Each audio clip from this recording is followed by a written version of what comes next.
बगीचे की, तभी उसको चमकती हुई एक मणि दिखाई दी। उस मणि को तुरंत उठाया। त्रेता युग के लोग हैं, वो कोई ऐसे थोड़ी जेब में धर ले, तुरंत लेकर के पहुंच गए और श्री जनक जी महाराज के पास जाके कहा, भगवान, श्री कंचन वन में जिस विशेष लता के नीचे श्री जानकी जी विराजती हैं, उस विशेष लता के नीचे चमकता हुआ कुछ वस्तु मिली, आप देख लेंगे क्या है।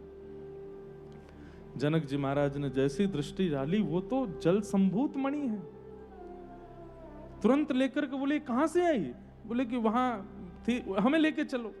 लेकर के गए, जाकर के देखा कहां मिली थी? बोले यहां मिली। बोले थोड़ा रज हटाओ यहां से।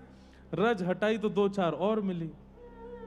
महाराज खुदाई प्रारंभ कर दी, अंदर मानो जैसे मिट्टी है ही नहीं, रज है ही नहीं, कुछ और है ही नहीं, केवल मणियों से ही संचित है संपूर्ण कंचन वन की धरती। जनक जी महाराज आनंदित हो गए। अब ये विचार नहीं कर पा रहे कि एक ऐसी कृपा है।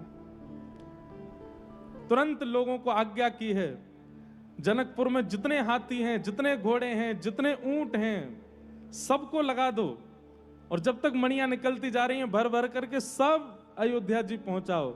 दशरथ जी महाराज ने एक की याचना की, असंख्य पहुंचनी चाहिए। कहते हैं कि हाथी कम पड़ गए। जनक जी के यहाँ हाथी कितने होंगे, ये अब यही संख्या अगर आप सुन लेंगे तो आप सर पकड़ लेंगे। कितने हाथी होंगे, कितने घोड़ा होंगे? जनक जी कोई सामान्य है? असंख्य हाथी हैं, असंख्य घोड़े हैं, वे भी कम पड़ गए। मणियां निकलती जा रही हैं। कुछ हजार लोग तो केवल इसी सेवा में लिखे कि खदान प्रकट हुई है, वहां से मणि निकालो, और मणि का एक कण भी जनकपुर में नहीं रहना चाहिए, सब पहुंचा दो अयोध्या।